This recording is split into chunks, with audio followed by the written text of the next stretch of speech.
here, yeah. Of the valley, in the valley. In the valley. Your family never lived over the hill, over this side. No. Yeah. And here we are on a Fractious Friday night on Jock Talk, where we talk about radio memories. And, of course, on a Friday night, in the old days, we would be out partying.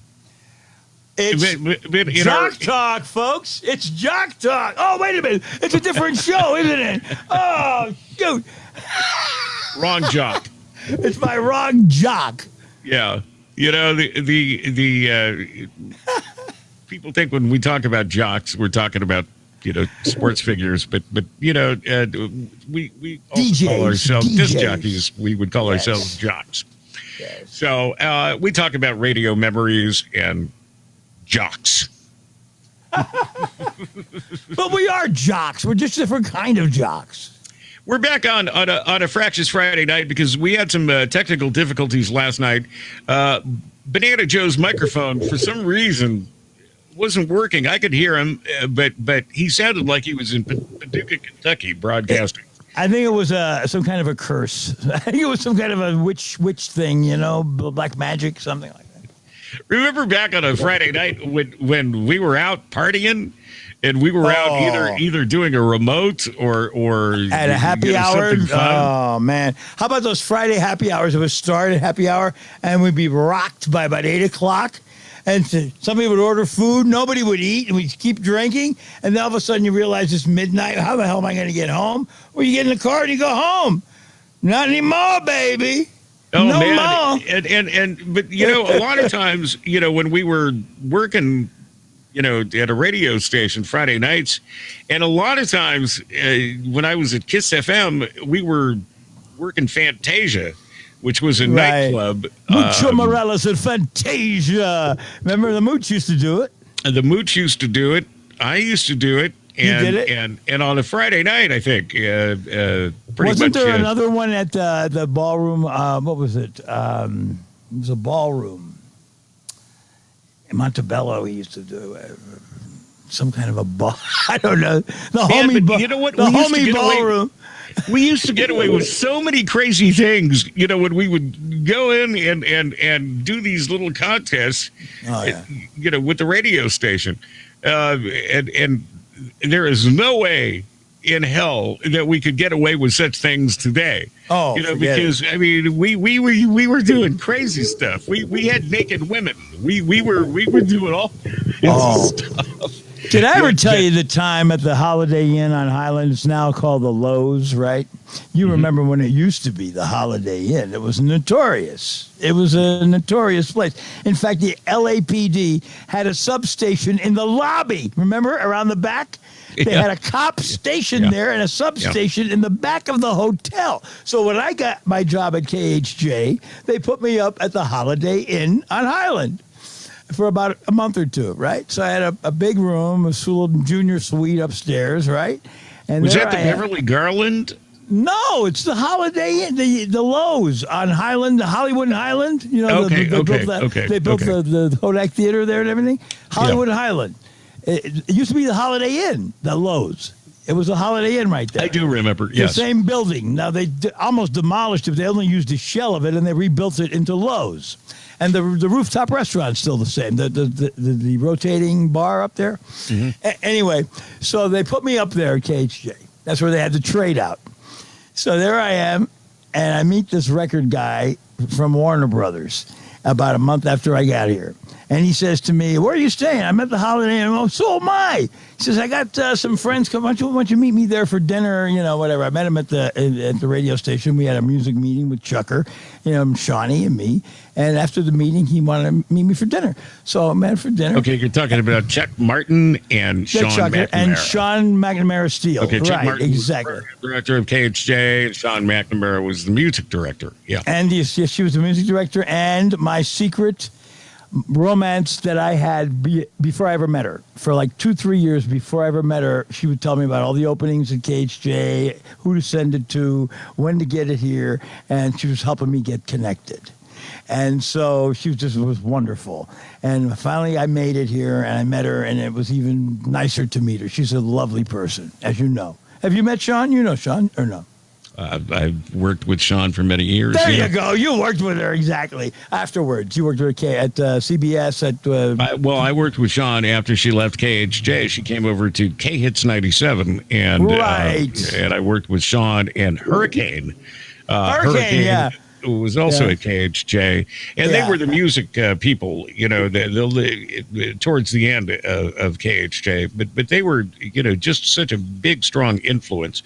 And Sean McNamara, who ended up marrying the real Don Steele and became Sean Steele, and just a wonderful human being. She's a sweetheart. She's a sweetheart. Yep. Just a sweetheart, and just knew her business, and. Oh, was she good or what? Come on. She knew the radio programming business like upside down. Absolutely. Yeah, she did. She made us all look good. She made us all look good.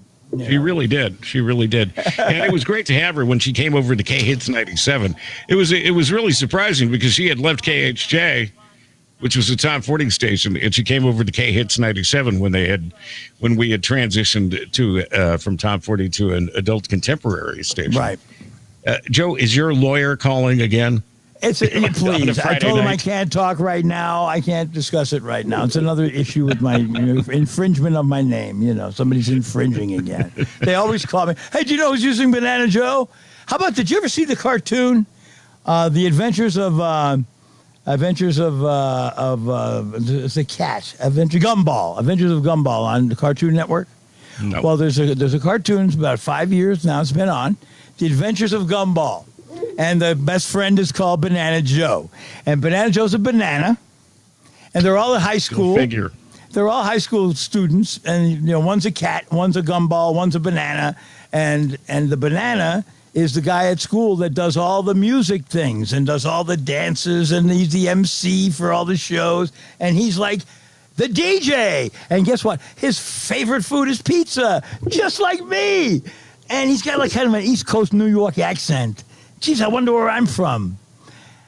But they're not infringing. No, they just used it. They borrowed my name. So I've been trying to get a lawyer for 4 years to take the case, but nobody wants to go again. Well, the Cartoon Network is they're owned by Time Warner, who's just bought by AT&T, who's managed by Turner Broadcasting, blah, blah, blah.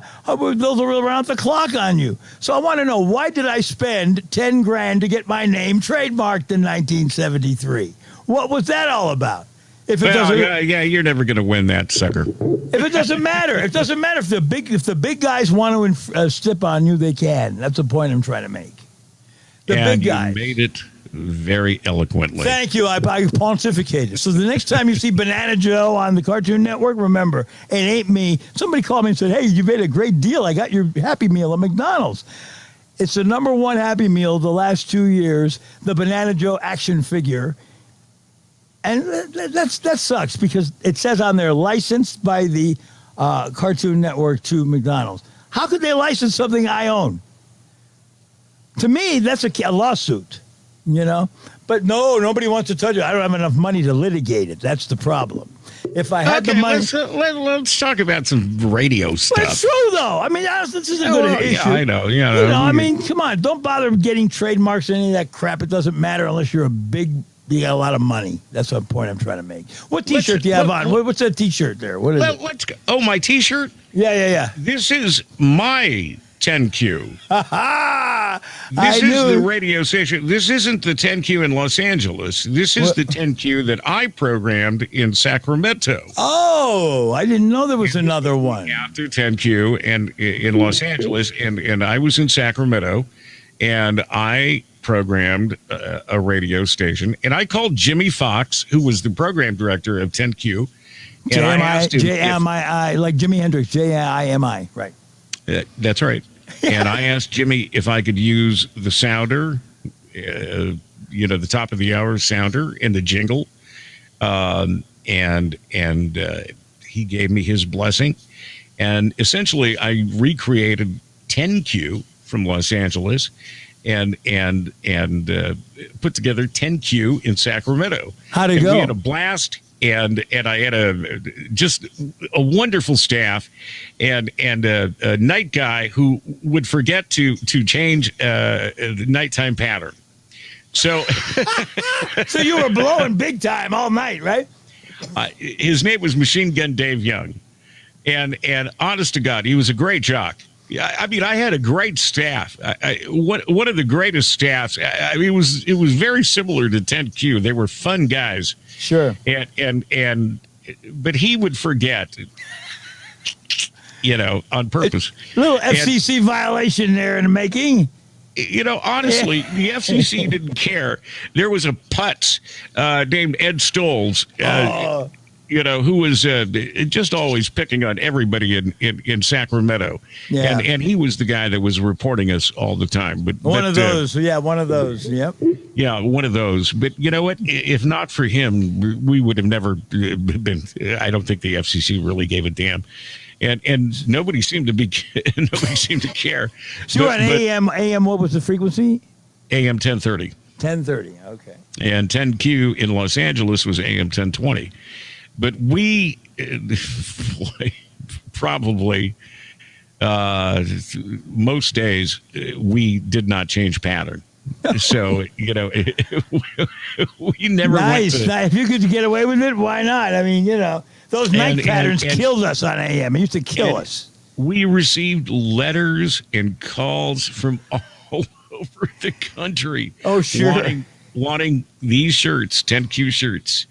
And these were the 10Q Sacramento shirts. The Rock. You were rock oriented, or you just call it that? Yes, it was very. I made it rock oriented. It was very similar to kind of 10Q. Not because 10Q really wasn't rock, but it was top 40. I mean, it was top 40. Right. But they had a positioning statement that said LA's only rock, or LA's only rock and roll radio station. Sure. So, using that phrase gotcha loosely. I used a 92 rock in Harrisburg, Pennsylvania when I bought that station. It was top 40, but we called 92 rock because rock and roll is top 40. It was rock and roll. Right. So essentially I recreated 10Q, and it was a fun time, and boy, did we have a blast. And that was just one of the fun times I had, because we broke every rule, just like at 10Q in Los Angeles. Oh yeah, they were irreverent. Yes. And they used to really, KHJ used to, why can't we do that? Well, because we don't do that. And then they took advantage of it at 10Q, and then they did things that KHJ couldn't or didn't, And geez, another great story about 10Q in Los Angeles is we were in a former mortuary and a crematorium. Really? Yes. I didn't know that. And honestly, and that's my first gig. That's where I first started. I was 16 years old when I first, and I had no experience whatsoever. So, I honestly didn't deserve the gig, but they had sold it to the Liebermans, to a Spanish station, a Spanish operation store. But in those days, it took a long time, for these sales to go through. Oh, big time, yeah. Yeah, so I got to be on 10Q before we went transferred to KHTZ, which was still owned by Storer, and even when we transferred to KHTZ and all the 10Q jocks were still on, the K hits, we were called K hits 97 at that point, right? But we were still basically 10Q, and the disc jockeys couldn't even remember. They would still refer to the station. they would forget to call it K hits 97, especially if they were a little lit up while they were on the air. Well, everything was the same. Everything was the same. We were still in the same studio, in front of the same board. Everything was the same. So it was almost easy mistake. So many people continually kept saying 10Q. So it was 10Q for a long period of time before Greater Media came in and took over K Hits. They never really beat KHJ though, did they? No. 10Q. No. They came close a few times. I mean, back when KHJ was on the decline and the 10Q was on the incline before I got here, all that. But when I remember when I got there, 10Q was just kind of like later waiting to be sold, waiting to turn Spanish, pretty much. In the early 80s. Yeah. 10Q had gone through so many changes. I got into this great conversation one time at Martoni's after Jack Armstrong got off the air. And Jack was such a great guy. And for some reason, he really tried to help me in my career. And since I was completely green and really didn't deserve to be on the air, I was just lucky. At that We all age, were. at 16, and doing 3 a.m. to 8 a.m. on Sunday morning. Sure. So I would, hang, and I was still babysitting KGBS, during the week. Yeah. So Jack and I went out to Martoni's. Did the gorilla come? Did the gorilla come with you? Jack and the gorilla. Gorilla was there. Disco gorilla. Yeah, we got into this heavy conversation, which is kind of funny at Martoni's. I think it was a Friday night too, and for some reason Jack got into this thing about 10Q, about the logo, because he said all of our memos put a dash between the 10 and the Q. There is no dash. Look at this logo. And he had a sticker with him. We had those window stickers.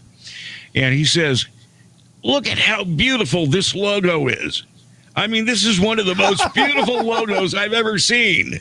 And there is no dash. There is no dash between the 10 and the Q. By the way, hi, Greg. Greg in Philly area. Greg Baselice just said hi to us online. Oh, very cool. Greg. Yeah. Well, at least somebody's out there. So they did Gino's Steaks. He has a picture of Gino's Philly cheesesteaks there. I like Pat's. I always go to Pat's in South Philly, but there's a big controversy. Who's better, Pat's or Gino's? So I don't know.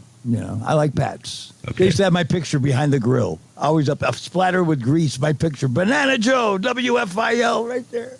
All grease all over the picture and everything. But Gino's never put my picture up, so I'm a Pats fan. Anyway, Jack was Jack's a great guy. He was a great guy. Jack Armstrong was just an interesting guy, but he never understood. A very intelligent guy too. A very intelligent guy, and noticed he noticed things that other people didn't, and never understood why. And to this day, I see people post on Facebook and they put a dash between the TEN and the Q, and there is no dash. 10Q. All you have to do is look at the logo. Jesus, it's right here. Didn't they say, wouldn't thank you have something to do with 10Q? 10Q, thank you. Well, that's we ended up saying that all the time. 10Q very much. Thank you very exactly. I know 10Q for listening. There was something back there in my brain about 10Q. When they started, the real Don Steele was great at that. 10Q very much. He's great. I never heard him until I was told that I sounded. They told me I resembled him on the air. Sean told me. He says, you sound like the real Don Steele. You kind of sound like that type. I never heard him. And I never had tapes of him or anything growing up. And then I listened to a tape of him. And he could be my radio daddy. I mean, I do a lot of things naturally that he did naturally. I mean, the phraseology and the way we projected our voice and stuff. And I've listened to a lot of him since then, and he just was a tremendous talent. I don't put myself in that caliber at all, but he was tremendous. He was a pioneer, too. Yeah, he's the one who inspired me. I mean, I was just a little kid, and he's the first one that I listened to on the radio and inspired me to want to be a disc jockey. Yeah.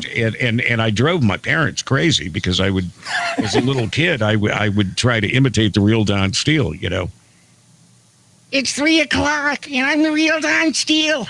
Oh my God. As a little kid in Encino, bobbling around Encino. Mommy, I'm the real Don Steele. Go sit down, David. Yeah. Shut up. Shut up. I've had enough of that shit. Turn the radio off. Put on my soap opera and shut up.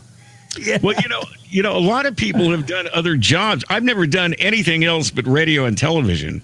I started, Me too, yeah. and one of the funniest things is I started at well, I'll tell you, the first radio station I ever saw is when I was 10 years old, and my parents, because my grandparents, my mom's parents, lived in Phoenix, Arizona.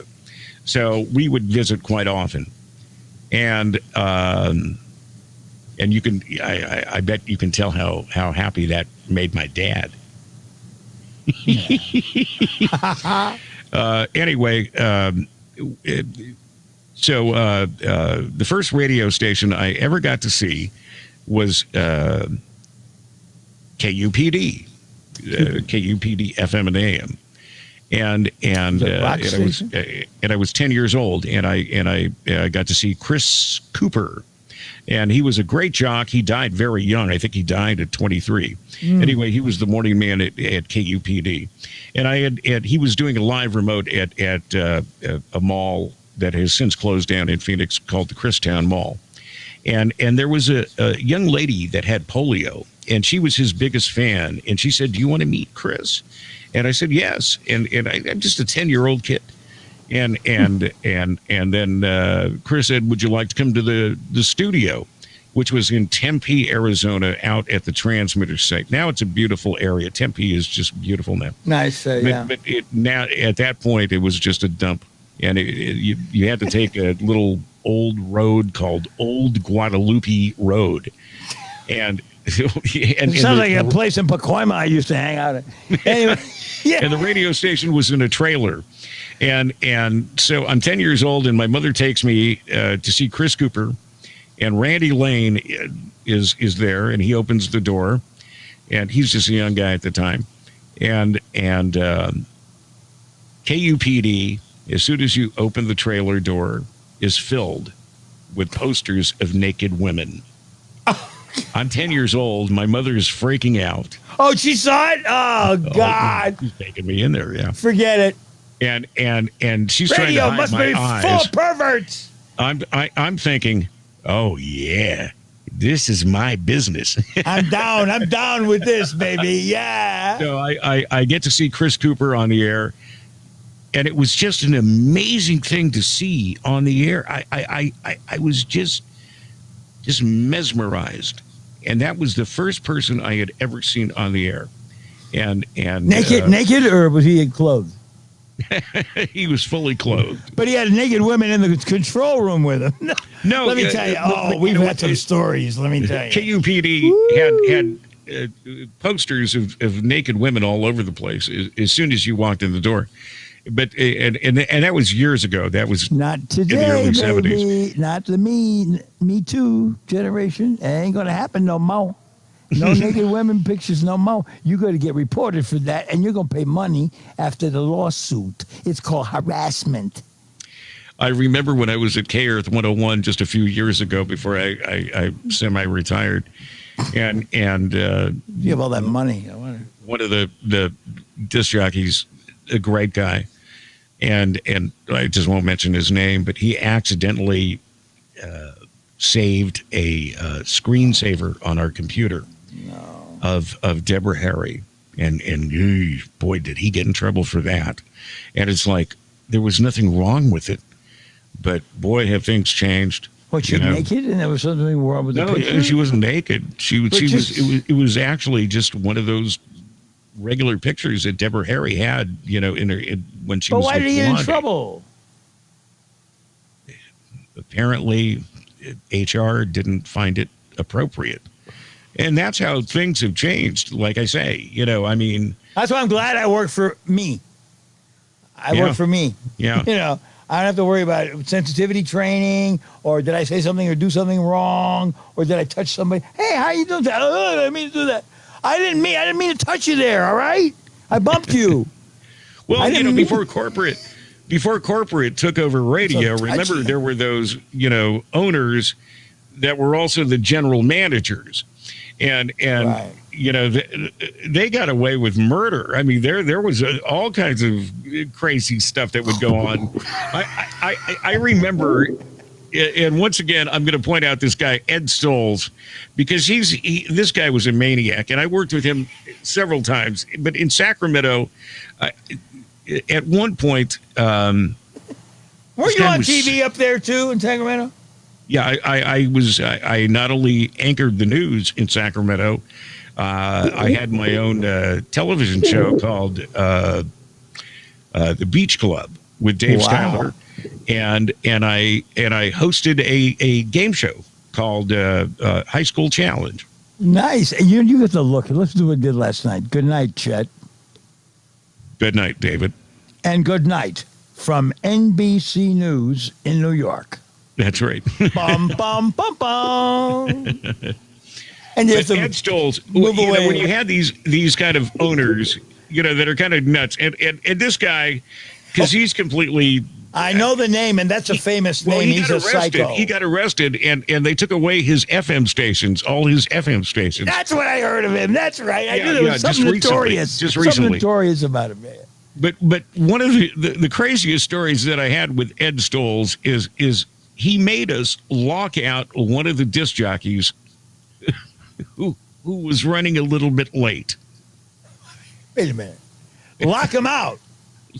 Prevent him from coming in and doing his show. Yes. So he told you, lock the door. Don't let him in. If he's late, don't let him in. Come on. So we were in a bank building, and we had there was an actual, you could actually see outside, and the disc jockey is waving his arms, saying, Let me in! Let me in! Lock him out! And so finally somebody went downstairs and said, no, Ed said, you're late. You can't come in. You're locked out. You're locked out. And that was and that's just a minor crazy story. I've heard his name. I've definitely heard his name. I've not worked for him yet. Is he still around? No. No, he doesn't own any stations anyway. I think he still owns an AM station in Las Vegas, but it has no ratings. Well, and it's I think it's a conservative talk station that I think it's the lowest rated station in Las Vegas. So. God love him. You know what? Whatever. We all got to get through this planet our own way. But he lost all his FM stations because he never bothered to pay ASCAP or BMI. There was some weird. Yeah, they sued him for back royalties, and he was forced to divest so he could pay them. He had to pay the royalties out of the money when they divested his, didn't he? Was that the deal he made? Well, yeah, and believe me, his story goes so deep. Wow. And with Entercom, with David Field, with his radio station that he owned in Sacramento Quad 106. Oh, I know who that guy. I dealt with him at Premiere when I was doing network. Yeah, I know exactly who he is. Definitely an eccentric. Didn't what's his name work up there? Well, Steve Weed. Did Steve Weed work for him? Who? Steve Weed. No, Weed didn't work for him. Weed worked for Entercom. Oh, it was after him then. After him. Okay, it was the same station though, same cluster. But after he sold it or divested or whatever he did. No, Weed was across the street. I worked for Weed at KDND for Entercom. At 107.9 The End, and they was that alternative? No, that was Top 40. Top 40, uh-huh. And after and then of course they had problems with 107.9 The End when they had a contest, the Wii contest, and one of the contestants died. Drinking water or something? Correct. Right. Correct. So drown herself? Entercom had to actually get rid of that radio station, and 107.9 no longer exists in the Sacramento market. Yeah. So they took over Quad 106 and changed it to 106.5, The End. I knew that station had something to do with weed.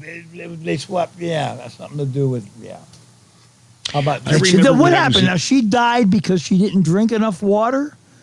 Because I think she drank too much water. Or too much. It was too much, right? But it was a big deal, and everybody got fired, and that whole thing, the promotion was they were standing in line for Entercom. So it was a promotion though that she was doing, right? A contest that she was trying. And there was Ed Stolz trying at every legal possible way that he could to tear it down and try to get his radio station back. Wow. Because he the guy sold Quad 106 to Entercom, and then he wanted it back, and they said no, sorry, there's no takesy backsies. No returns. Sorry, you can't return this. So and he went on and on and on for years. How much did he get for it, though? How much did he get? Did he get paid for it, though? Didn't he get money, right? Oh, he got a lot of money, yeah. So not as much money as he should have, but you know what? The guy's a nut. Believe me, having worked for him and anyone who has worked for him, I've heard the name is definitely eccentric. Yeah. Yeah, it's funny because when people are wealthy, you refer to them as eccentric, and when they're poor, you just call them nuts, crazy. He's nuts. That's all they do. He's a psycho. He's a member of the fraternity. I remember when I was doing mornings in Sacramento at K-pop, and it's funny because K-pop used to be the call letters of KTNQ in Los Angeles. It's funny how things work. I didn't know that. I thought it was KGBS. Well, before it was KGBS, it was KPOP. And I didn't know this until way later, but I would go on to do mornings at K-pop FM in Sacramento. And we had this heavy rainstorm one time, and it flooded our beautiful studios. And the studios were owned by Fuller Jeffrey, and that's Bob Fuller and JJ Jeffrey. And you worked with JJ Jeffrey, didn't you? No, but he was at WFIL before me. But I used to go with him and see him at the reunions, and we were on the air together. There's old pictures of me and JJ together when we were in the reunions, but I never worked with them. He owned a bunch of stations too, Fuller Jeffrey Group. And Bob Fuller. They JJ, that's who I worked for at K-pop. And JJ was great because they were great owners, I heard. Great owners, great people. And what was great is I was doing mornings and JJ Jeffrey was doing afternoons. Wow. So it was like a dream come true. I didn't know he was on the air there. Wow. What's that? I didn't know he was on the air at stations he owned. I didn't know that. Yeah, that was 1985. Yeah. And then we got flooded one day, and we had to actually go out to the transmitter, which is in Roseville, which is out in the sticks. I mean, there's no place. I'm sure it's, it's grown by now, but at that time, it was just, there was nothing out there. Cows. I think I may have saw a goat. Well, he's still alive. And the transmitter. I didn't know that. And we had to go out to this transmitter and broadcast from the transmitter, which was a pit. And I don't know if you've ever had to go out to a transmitter to broadcast because, the facilities, the main facilities have gone down. But boy, oh boy, I was so happy to get back to the main facilities because Fuller Jeffrey had beautiful facilities, but the transmitter site not so good. Was a pit. Yeah. Wow. But he's still JJ alive, Jeffrey, apparently. He's still around. I was wondering if he was still around. J.J. Jeffrey was just as well as Bob Fuller, but J.J. Jeffrey, because he was Bob was more of a business guy, and J.J. Jeffrey was more of a fun guy. He would he wanted to go and have a drink after work and after he got off the air at 7:00, and he said, "Hey, Dave, let's go out over here." And I can't even remember the name of the places that we would go. He was a fun guy. He is a fun guy. Yeah. Fun guy. And I felt honored to work with such a professional and a legendary radio guy. Legendary radio guy. So that was a lot of fun. Those kind of things you remember and you're going to take with you to your deathbed, which may not be too far away. Joseph Noyes Jeffrey Jr. His name. Is that it, really? That was his name. His name. He was born with. Top 40 disc jockey whose work was heard on some of the biggest, most influential rock and roll radio stations during the 60s and 70s.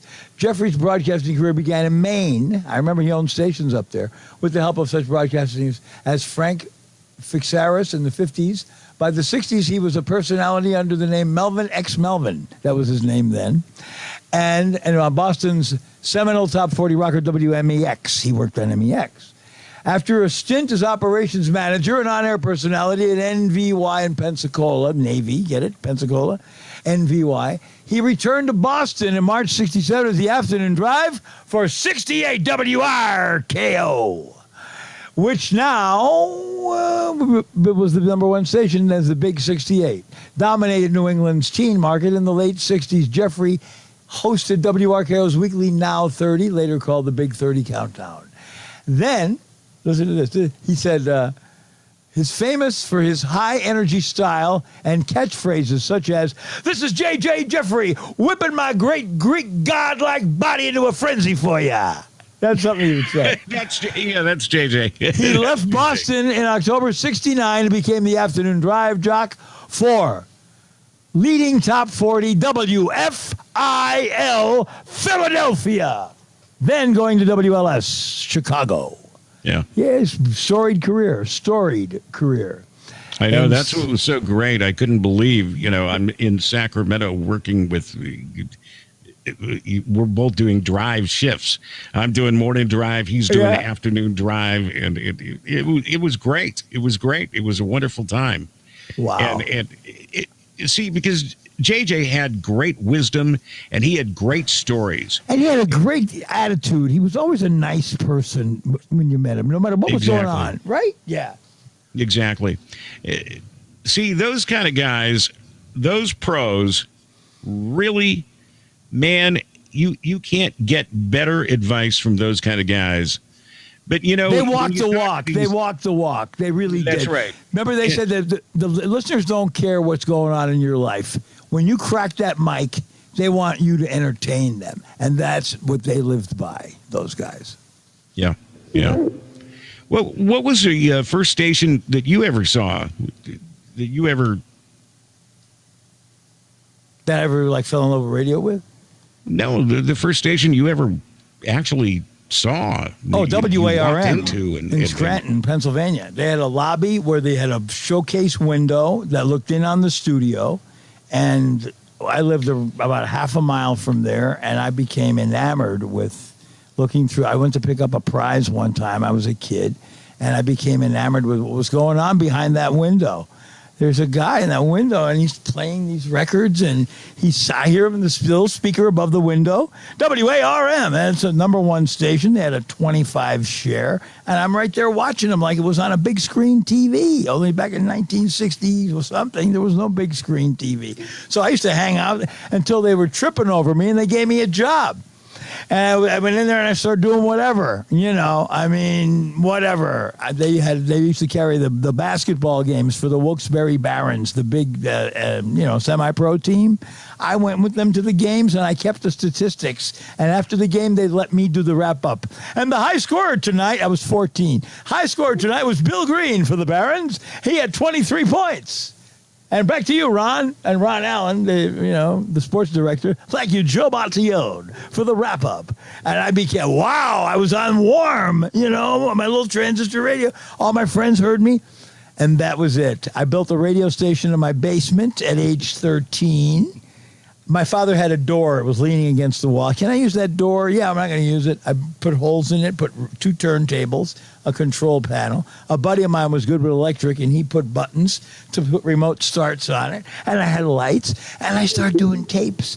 And my make-believe station was WVBA, Wyoming Valley Broadcasting Association. WVBA, Scranton, Wilkes-Barre. And my name was Joe Michaels, because my favorite disc jockey was George Michael at WFIL. He was a night jockey, and they used to come in at night in Scranton up there. They used to come in because of the night pattern, and I used to hear WFIL and King George Michael. Someday I want to work there, someday. So I turned 16, and I got my license, and I took my girlfriend, and we went for a ride to Philly, and I went down to that station. It was a big round building, WFIL.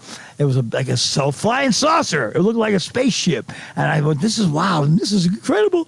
I parked the car. We went in, and a lady said, Mr. Cook, you want to see Mr. J. Cook? I said, yes, he's the program director, isn't he? Yes, sir, but sir, today's music day. You have to have an appointment. It was a Tuesday, and all the record ducks were in the lobby. I said, can I wait? I drove down from Scranton. It's 120 miles. Let me find out. So she gets on. You could sit right there for 3.5 hours. I sat there while each record guy went up and kissed the ring and got their songs on or whatever. Finally, Carolyn Funk came to get me. She's now known as Carolyn Parks. She's a famous person in the music business, also had a famous promotion company in Nashville and country radio. Carolyn comes down. Are you Joe from Scranton? Yeah. Mr. Cook will see you now. You've been waiting here all this time? I said, yes. Okay.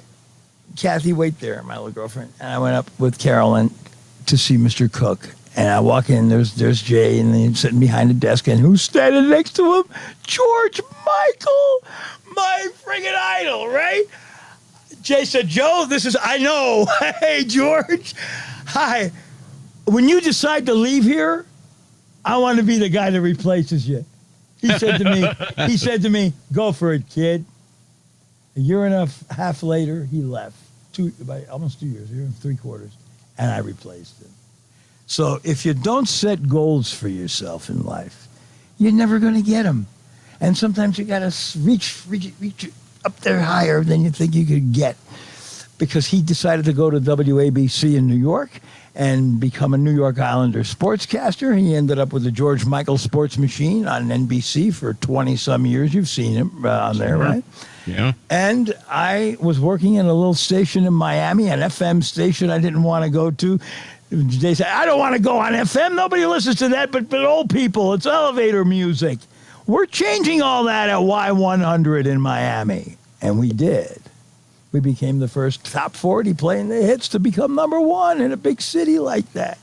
So yeah, it's funny because when I first saw KUPD in Phoenix, the first thing I did when I went back home to LA, is built a radio station in my bedroom. First thing I did. And KHJ was my radio station. I was listening to that nonstop. Well, that was your WFIL. See, for me, it was WFIL. Yeah, that was my FIL. So, at 10 years old, I'm already listening to KHJ. It's my station. It's my station. Now, my parents they were listening to a middle of the road station, and it was a valley station. We lived in the San Fernando Valley. KGIL in the valley. And every year they would have a leukemia radiothon. Right. So they would promote on the air that they were looking for people to come in and volunteers to answer the phones, for people, making donations. So my mom suggested that she would drive me out there and because they're looking for anybody, she said, to answer the phones. And I said, I don't want to go to KGIL. I don't even like the music, They play crap. Where were they located at, the studios? I actually still remember the address, 14800 Lassen Street, San Fernando, California. San Fernando, that way. Yeah. Lassen Street. Yeah, 14800 Lassen Street. So anyway, she drives me out there, and yeah, sure, they accept, and they sit me down and to answer phones, and there's a card that I just have to read. They had an FM too. They had AM and FM. They had a 3000. No, just AM 1260 at that point. Later they got an FM though, a class A, a little class A. Yeah, that was later. Yeah. So I liked it so much, and I loved being in the radio station, and I didn't think I was going to like it because it was a middle of the road radio station. Didn't matter. It was radio. You were bitten by the bug. Yeah, I just, it was so appealing to me. So I asked every disc jockey. I asked Dick Whitting Hill. Whittington? Was it Whittington? Dick Whittington? Was that him? Dick Whittington? Dick Whittington. Right. He was at KGIL for years. Dick Whittington. Yeah. And he wasn't very friendly. He was one of those. I think I asked every jock, and some were friendly and said, no, and some were just not so friendly. Yeah. Except for Chuck Cecil, who did the swinging ears from 7 to midnight, Saturday and Sunday nights. It's time for the swinging years on KGIL. The big bands, the sounds of the big bands.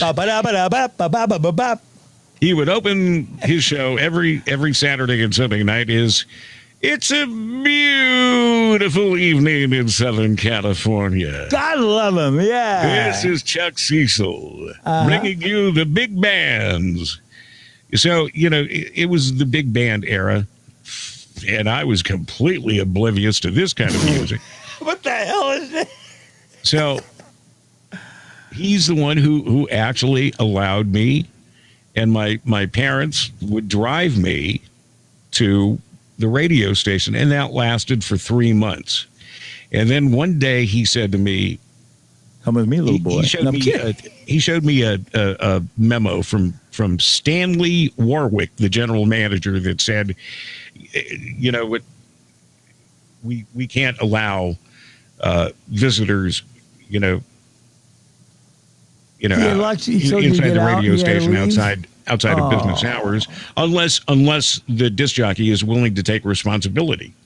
Now, I had seen Rick Scary every time before Chuck Cecil, because Rick Scary was on prior, on the weekends before Chuck Cecil, and I was always very friendly with Rick, and so after he was scary though, wasn't he? He was scary. Yeah. So after that night, Rick Scary was doing a remote broadcast the next day, and I just went out to his remote broadcast, and I explained the situation, and he was well aware of the memo that had gone out, and he said, "Yeah, I'll take responsibility for you." Shortly thereafter, Rick Scary became the program director, and so that's how I started my career at KGIL. How about that? So from 12 years old up until 15, when I actually was able to get my work permit, and then they started paying me.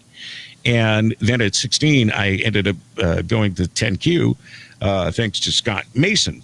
I went to 10Q KGBS. I actually went to KGBS to babysit the automation, and just kind of hung around 10Q so much, and got lucky, because I think they saw I was so hungry, and I was just constantly asking questions, and I think I made such a impression. Such a strong impression on the program director, and would constantly do air checks in the production room and give them to the program directors, not thinking that they would ever give me a gig, but I was just looking for critiques, and ended up getting a gig, which was just amazing to me. So, well, good for you. How long did you work there? A couple of years? Yeah, 10Q ended up, the Lieberman's store sold it. But what's really strange is I only was on 10Q for 1 month before it became K-Hits 97, although it was still 10Q because it was all still the same jocks. We were just now on FM. And that was the scariest building I've ever worked in, because 3 a.m. to 8 a.m., you hear all kinds of noises in a mortuary. Oh, and God. I started inviting all of my high school friends, and believe me, I had friends every weekend with me, because after the first couple of weekends of being there alone, you would hear, we had a stairs, going up to the studio, and it wasn't still a mortuary when you were there, though. It wasn't continuous. Yeah. It was still one. And you would hear, footsteps, kind of following behind you. Well, of course. I mean, there's a lot of spirit. I'm sure there's a lot of spirit and souls around there, baby. So souls. That was a scary place, though. That really was a scary place. Did Rick Scary work there too, or no? So I always brought a lot of my high school friends while working that overnight shift. But anyway, yeah. How would you have built in a mortuary? I mean, was it an office building that had a mortuary in it, or what? Yeah, it was a building, and there was an open-ended. It had an open side. Where the crematorium was. Ooh, yeah. And you could actually walk down and you could see how the crematorium worked, and, where they were cooking them in there while you were on the air. They were cooking them. No, it was all closed down by that time. But it was over with. That was my question. It's still working as a mortuary when you were working there. I think it was still functional. I think they could have actually still put it together. So when you got fired at that station, you might have gotten cooked too. You might get fired, and they send you to they said, he's finished. Get him out of here. Cook him up. I think we're going to wrap it up here. I'm getting a note here from Mark Zuckerberg. If you're on another 10 minutes, I'm charging you, he said. So he said, you've had enough free airtime on my Facebook. Thank you, Mark. Mr. Zuckerberg, thank you very much. Thank you, Mr. Zuckerberg. We appreciate your time. And we thank you for all the good things you've done for society, the hospitals you've built and everything else. He's been very good with his money. So glad we fixed our microphone problem. And me too. And in our next episode, we've got some great air checks, some great clips, and we're going to be talking about some great stories. And remember, if you have anything that you'd like to talk about or contribute, please do. Just get in touch with Banana Joe or Skywalker or me. Yeah. Even if it's nothing to do with radio, if it's just loosely about radio or whatever, if you just want to talk, get in touch with us. We'll do a show about it. We'll talk about anything. We don't care. Happy Juneteenth for Saturday, because we're doing this on Friday night, on a Fractious Friday night. It's almost Saturday. Happy Father's Day. Happy Father's Day. Okay. That's you. You're the daddy. I have a little girl, my Gigi, my dog. But you have a child, you have a kid, and you're a grandpappy. You're a grandpappy, too. So happy Father's Day and Grandfather's Day to you, Mr. Skywalker. Thank you, sir. Thank you, Banana Joe. And look forward to our next episode. And happy Juneteenth, everybody. It's a wonderful thing, this holiday, and we're happy to be a part of it. Thanks for tuning in tonight to Jock Talk, right here on the Facebooker. Have a great weekend. We'll see you next time.